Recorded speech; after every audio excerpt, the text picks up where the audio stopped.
Brad examines document analysis. Stepping up to the opening tee, however, is David with an experiment to fill your brain space. Off you go, David. It's often very, very valuable to know how much energy is actually stored within a certain food. So today we're going to try and find out how much energy is actually within a couple of different foods. Well, I've done 2 experiments before this segment. I'm going to do the third one and explain what I've done with the others as well. Now, sitting in front of me are a couple of different foods. We have chocolate cake, my personal fave, sitting on the table here. We've also got some nice wholesome bread sitting in the centre here, and some Brazil nuts down the other end there. Now, I did my experiment on the Brazil nuts and the bread first to find out how much energy was in those. We're going to compare that to the chocolate cake. That's the experiment we're going to conduct here today. Now, a couple of things before we get started. One of them is I need to check the temperature on my thermometer here, which is around about 23 degrees there at the moment, so I'll put that back there, and I need to record that temperature. That's going to be our starting temperature. So we'll put that there, 23 degrees, and I'll explain about that in just a moment. Meanwhile, we also need to grab this little wire frame here and grab a little bit of chocolate cake. Now I'm going to put the chocolate cake on there, and then we're going to get the chocolate cake burning. We're going to burn it to see how much energy it releases. And what we're going to do, we'll just need to turn this up a little bit first. Yep, like so, get it burning. In a second, I need to start my stopwatch as soon as that starts burning. And we're going to burn it for around about 60 seconds. So let's see, is it actually on? Yep, it's on fire. So we'll just get it going a little bit better. Like so. Excellent. Let's put that inside of here. And I need to put my thermometer here with the water there as well. Now that thermometer was measuring the temperature of the water that was actually inside of that test tube. Now we're going to get that chocolate cake, which is smelling rather foul at the moment.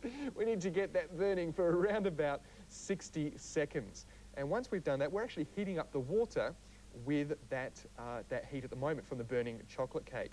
And that's going to make the water actually heat up as well.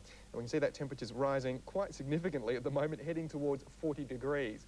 So we'll keep that going for a while. Now it's releasing energy at the moment in the form of heat from that little fire. Now, of course, we use that energy all the time when we're eating food. And food can be contained with lots of different types of chemical, including carbohydrates, fats, and also proteins. Let's see how we're going with our time here. Another couple of seconds. I need to time this fairly well. 60, excellent. We'll take that out, put that there for a second, turn that off. We've got everything going anywhere. I'll put that over there. And we'll check the temperature now. We've gone up to around about 65 degrees Celsius. So let's put that over here, like so. 65 degrees Celsius. Now, 65 take 23 is 42. Now, what have I done here? Let's explain what has happened. A chocolate cake's still burning at the end of a table. I think I'd better blow it out. Usually it's the candle that you blow out, isn't it? Very, very odd way of doing things. Let's have a look at this. We had starting temperatures and also finishing temperatures for a whole lot of different foods here. We started off with 17.5 for the bread, and we rose the temperature of the water to 19.5. With the nuts, we went from 19.5 to 35, and with the cake, we went from 23 to 65. So with the bread, we had a temperature rise of 2 degrees. With the nuts, we had a temperature rise of 15.5, and with the cake, we had a temperature rise of 42 degrees Celsius, which is pretty amazing. So it's actually the cake that is liberating the most energy. We're going to get the most energy out of that piece of cake. Now, of course, as I said before, carbohydrates, fats, and also proteins all contain different amounts of energy. Fats actually contain twice as much energy as what proteins or carbohydrates do. So if we eat lots of fats, then we're going to have lots of energy. The only thing is we have to burn off that energy with physical activity. Otherwise, what we're going to do is just get fatter. Meanwhile, that chocolate cake's looking rather good on the table there, so I think I might have a slice or two. Then I'll probably have to go for a bit of a jog, I think. Well, David, I had noticed that you'd podged out a little bit, so maybe a run would be a good idea. Okay, time to try and puzzle you now. Where is the world's largest desert, and what is it called? It's not too hard. Think about it, and I'll be back with the answer after this short break. This desert is in North Africa and is called the Sahara. It occupies 1/4 of the entire African continent, stretching from the Atlantic Ocean to the Red Sea. It borders 11 countries, and its name means wilderness in Arabic. The Sahara typically has high daytime temperatures and cool nights, and some 2 million people live in or around it. Cave paintings, recently found there dating back to 6,000 years, show scenes of elephants and cattle, indicating it was once very fertile. Well, Annie Turner of Bondi in New South Wales has heard of skinfold testing, but has written into Why to find out what it is. Joseph, good sport that he is, volunteered to sprint off to get the info. Our bodies are made up of skin, bone, various organs and fat. Elite athletes, just like these swimmers, like to have as little fat on their bodies as possible. This is because excess fat can slow you down. In swimming, the relationship between body fat and body drag is important. Body drag is the amount of resistance that the body encounters while moving through the water. While an increase in body fat can improve the swimmer's buoyancy, the speed at which they swim is reduced. Measuring body mass and fat using skinfold testing provides a useful feedback on the swimmer's body composition and also how well they are training and also how effective their diet is. So Tim, do they use skinfold testing in all sports? Yeah, just about all athletes like to be as lean as they can be, which means that they don't like to have a lot of fat. So how's the procedure actually done? What do you use? Well, skinfold monitoring uses skinfold calipers to measure the thickness of the skin and the fat underneath the skin at different places around the body, so we can tell how fat the athletes are. There are certain factors that influence a swimmer's body fat. Firstly, gender. Females have a biological requirement to carry more body fat than males. Secondly, the distance of the swimmer's event. For example, ultra-long distance swimmers need to carry more body fat than sprinters.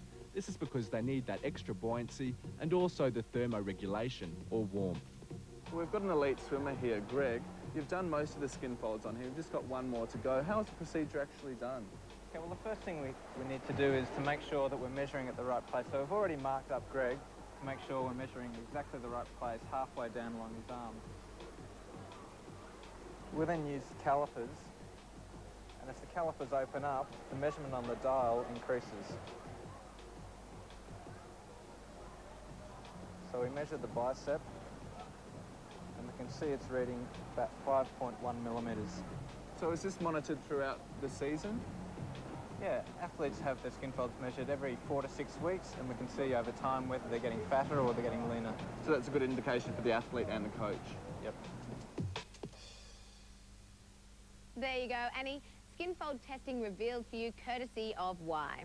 Well, globular clusters are spherical or near-spherical star clusters containing anywhere from 10,000 to millions of stars.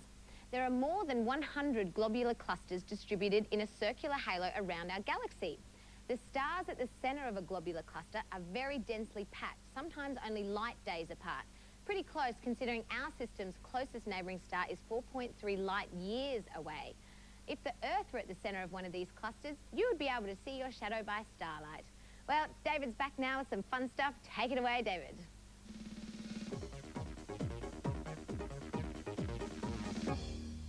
Okay, time to try an experiment at home. Everyone put one hand up in the air and now start pulsing your fingers a little bit like this. Now, keep doing that while I'm talking to you. I'm just going to rest my hand and I'll come back to that movement in just a second. Now, we need to talk about muscles. Our body has 3 different types of muscle inside of it. Now, the first type of muscle is your skeletal muscle. I'm sure you know what this one is. It's the one in your arms, it's the one in your legs, it's also the one in your tongue and many other places as well. This muscle we voluntarily control. We can move this muscle around. So we call it a voluntary muscle as well. It's called skeletal or striped or striated because when you look at it underneath the microscope, it actually appears striped. Now there's another type of muscle, and this one is called smooth muscle. Now smooth muscle we don't control. It's not under voluntary control, so we call it involuntary. Now when we put this one under the microscope, it doesn't appear striped. It's called smooth muscle. And it basically controls the movement of your organs inside of your body. So you can squeeze food along your esophagus, you can squeeze blood through your blood vessels, and you can do all sorts of other things with your smooth muscle on the inside with your organs. Now, the last type of muscle is your heart muscle. How's your hand going there at the moment? Is it starting to get a little bit sore, a little bit tired?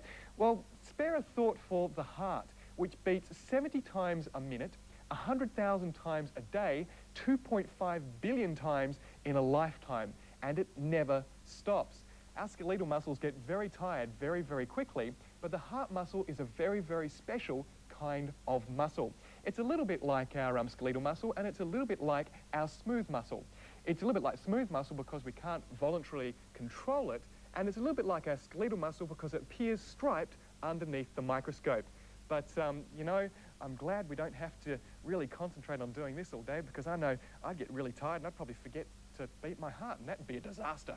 Now, there's a small crustacean that lives in a hole on the sandy beaches of the Pacific side of Panama. Its name is Nanosquilla decemspinosa, and what makes this creature unique is it's the only aquatic creature that forms itself into a wheel to move around. When it gets booted out of its hole by wave action, it curls its head into its tail and travels up to 2 meters back home across the sand. It does this by a maximum of 40 backward somersaults, spinning 72 revolutions per minute and hitting the breakneck speed of 0.13 kilometers per hour. Wow, whew. Mobile phones are becoming an essential part of our existence, but have you ever stopped to think, like Peter O'Brien of Yallourn in Victoria, how they work? Well, Lisa, who has been known to use them, placed a call to find out. Mobile phones are the best invention. They're small, wireless and portable, and anyone can contact you at any time. And with advances in technology, they're getting smaller and smaller. Excuse me. Hello? Yes, Mum, I did clean my room. I have to go. Bye. Oh, how embarrassing. Sometimes, though, mobile phones aren't that handy. And today, we're going to find out how they work. Anton, the mobile phone is a perfect invention, particularly for a chatterbox like myself. Can you tell me how they work? They're a bit like a walkie-talkie. They use a radio signal which communicates to a base station or a cell, usually located on a tower. From that, it then goes through a landline underground, an optical fibre. It goes to an exchange. From that exchange, it goes to the normal phone network to the phone at the other end. If the phone at the other end happens to be a mobile phone, it'll come out through another base station via the radio signal to that handset. The mobile phone has many different features. Can you tell me a bit about these? How about the SIM card? Well, the SIM card contains all of the information about the user of that phone, so it enables the carrier, in this case Telstra, to actually work out where they're calling from, where they're calling to. That enables us to work out how much we have to charge them and which account to actually charge it to. So it's an important little card, that one. So my SIM card's running overtime. And can you tell me about some of the batteries that you have on the phone? Well, they have a number of different types of batteries that have evolved as the phones have developed. We have what's called a nickel metal hydride battery. It's a bit older. They tend to develop what's called a memory. If you keep recharging them before they've gone completely flat, there's a tendency for them to only charge a little bit the next time. The newer batteries, which are the lithium-ion batteries, can be recharged all the time. They're called smart batteries because they're able to work out that they actually need to charge this much this time but a little bit less next time. And what about the antenna on the phone? Well, the antenna is just pretty much like any antenna. It has a coil of wire inside it. It screws down into the phone. It's usually coated with rubber. Sometimes, as you can see with one of the phones here, it actually extends outside of the phone. So there's a number of different types, but it basically is used to pick up a radio signal like the aerial on your car for your FM AM radio. And finally, Anton, have you got a bit of advice for me? My mobile phone bill is always so high. You obviously talk too much. I was hoping for a better answer about the bill than that, Lise. I have the same problem. Alrighty, David should be doing his stretching exercises, mentally of course, on his side of the studio, but I can't see him there at the moment, so let's cross to him now to see what he's up to.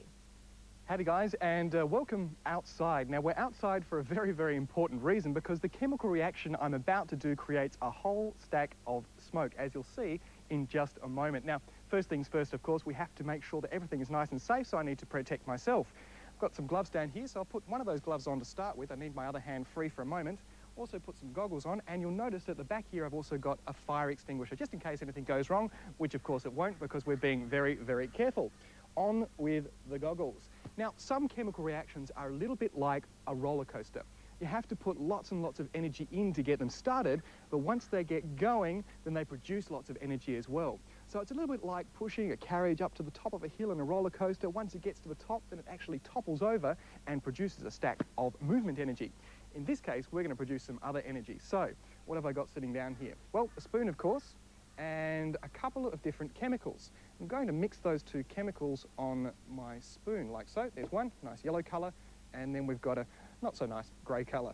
Now we need to mix those two chemicals in, like little salts, like so. And then what I'm going to do is heat up the other end of my wire. So back on with the glove, or on with the glove I should say. So let's put that on. It's a bit awkward with one hand. Let's get that on. And then we need to pick up this wire like so. Whoop, down there. I can still pick it up. Here we go. Excellent. Now we need to put this into the heat source over here. Heat it up a little bit. Now this is going to be the heat energy that we use to actually get this chemical reaction going. So let's get that heated up for just a moment longer. And then I'll mix up those two chemicals again using that hot wire and see exactly what happens. Let's put some heat energy in and see if we can't produce something. And very quickly we start to produce just a little bit of smoke there, and way! Brilliant. Lots and lots of smoke and colour and light and movement and too much fun, and now I think you can tell why we actually did this outside. That's that sulphur smell. Cook's question, what is document analysis? Oh, hi guys. Yeah, this is a little embarrassing. I got a piece of fan mail, but I don't know who it's from. I mean, I get so much fan mail. Anyway, it says, "Dear Brad, you are my hero. I love you. You're the best on TV. I watch you all the time. Love forever, your biggest fan." The problem is it's anonymous. And I want to find out who it's from. So I've brought it here to the Sydney Police Centre, and in particular, the Document Examination Unit. Maybe they can help me.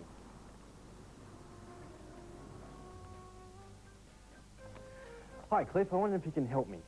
I have a bit of a fan mail here, because I get lots of them. But I'm wondering, this one's anonymous, and I want to know who sent it. Can you help me with that? I think I can, Brett.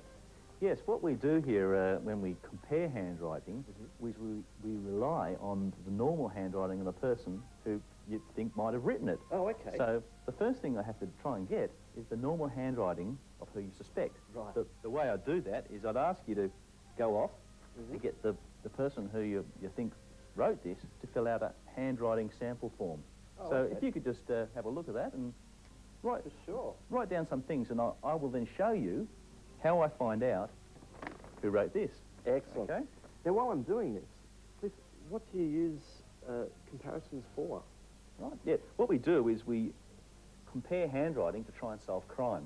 And, for example, sometimes people send anonymous letters to try and threaten people, or to, for example, ask for money. And they won't put their name at the bottom of the letter, obviously, but the police have a rough idea who it might be. So by giving to me the handwriting of that person, well, then I can do a comparison and be able to say to the police, yes, that anonymous letter was definitely written by your suspect. Ah, because there's some very sneaky people out there, isn't there? Yep. All right, well, I've finished my little sample here. Okay. Now, talk me through the process of how you compare. I'd love to, Brad. The way it's done is that, first of all, we look at each individual letter. For example, the first letter here is a G. So I will write that G and look at it to see how it's different from the way other people write Gs. So I would go through each of your letters that are there, and eventually I would get a complete list of things that make this handwriting different. What about little indentations in the pages and things like that? I'm glad you asked about that, Brad, because it's true that when I would get this letter, the one that you've shown to me here, it might be that it was taken from a pad, and it might be that the page that was originally on top of this one, it might have been used to write out another letter or a shopping list, or it might have had something on it which would help me find out, or help the police find out who wrote it. But what happens, of course, is when those writings are made onto the first page, they come through onto this one, but not so that you can see them. They're called indentations, or the grooves of the pen above. So what I would do, obviously, almost like invisible ink, if you like. Yeah, in a way. You know, I would apply a light in this situation, a strong light, at an oblique or at an angle to the paper, and by shining the light across the paper like that, I would be able to see those indentations. I mean, you can do the same thing, but just yourself, holding it up to the light. Now, I notice there's a few microscopes around. What can you see under a microscope? Well, the important thing that a microscope's used for in my work is to look at the ink in the writing so that I can look for things within the ink. For example, over here, you'll see there are little scrape marks which show me that this was drawn with the pen starting at the top and going down. And over here, the opposite. The scrape marks show me that the pen started here and went up. And that's very useful when I'm trying to understand how a person wrote the numeral 0, for example. Excellent. Well, thank you so much for showing all that to me. I'll leave you with the sample and the note, and I'll see what we can come up with. I'll get to work.